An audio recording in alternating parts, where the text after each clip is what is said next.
क्या आप लोग ये बात जानते हैं कि अगर हम लोग हर रोज सिर्फ 2 से 3 मिनट पद्मासन में, जिसे कमलासन भी कहा जाता है, बैठें, उसका नियमित अभ्यास करें, तो हम अपने ब्रेन पैटर्न में बहुत अच्छी चेंजेस ला सकते हैं।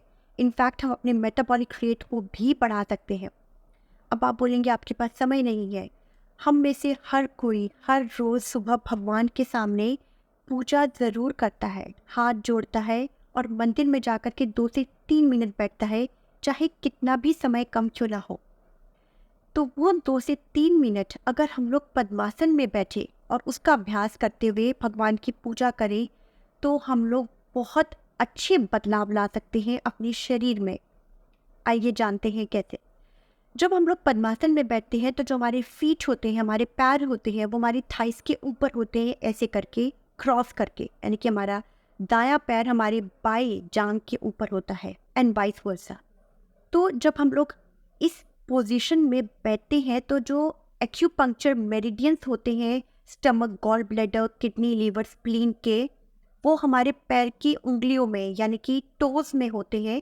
और जब वो हम उस अवस्था में बैठे होते हैं तो वो एक्यूपंक्चर्स, वो मेरिडियंस, वो स्नायु तंत्र प्रेस होता है, एक्टिवेट होता है और स्टिमुलेट होता है और ठीक से काम करने लगता है। किचन में हमारी सिंक ब्लॉक हो जाती है तो हम कैसे उसमें कुछ ड्रेनेक्स वगैरह डाल करके उस ब्लॉकेज को हटाते हैं और पानी एकदम फ्री फ्लो हो जाता है।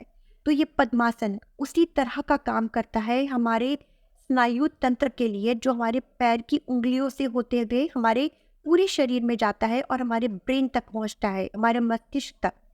तो जब हम पद्मासन में बैठे होते हैं, एक तो हमारी रीढ़ की हड्डी बिल्कुल स्ट्रेट होती है, बिल्कुल सीधी। उसकी वजह से हमारे शरीर में एक संतुलन और एक स्थिरता आती है, जिसकी वजह से हमारे ध्यान में वृद्धि होती है, दिमाग शांत होता है, स्थिर होता है और इधर उधर कम दौड़ता है। हमारे ब्रेन में थीटा वेव्स और अल्फा वेव ज़्यादा उत्पन्न होती हैं। हमारी बॉडी में एंडोर्फिन का रिलीज होता है, न्यूरोट्रांसमीटर्स का लेवल यानी कि स्तर बढ़ जाता है और स्ट्रेस हार्मोन, जिसको कॉर्टिसोल कहा जाता है, ड्रॉप हो जाता है।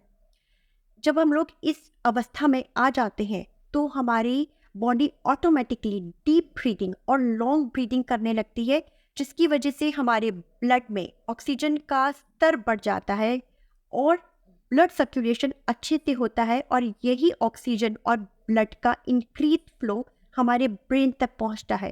न्यू सेल्स डेवलप हो जाते हैं और हमारा ब्रेन ठीक से काम करने लगता है।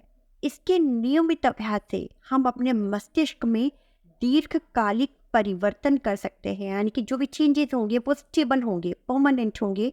लेकिन सिर्फ नियमित अभ्यास से हमारी कार्य क्षमता, भावनात्मक संतुलन और हमारे तनाव में सुधार होता है, लेकिन सिर्फ नियमित अभ्यास से।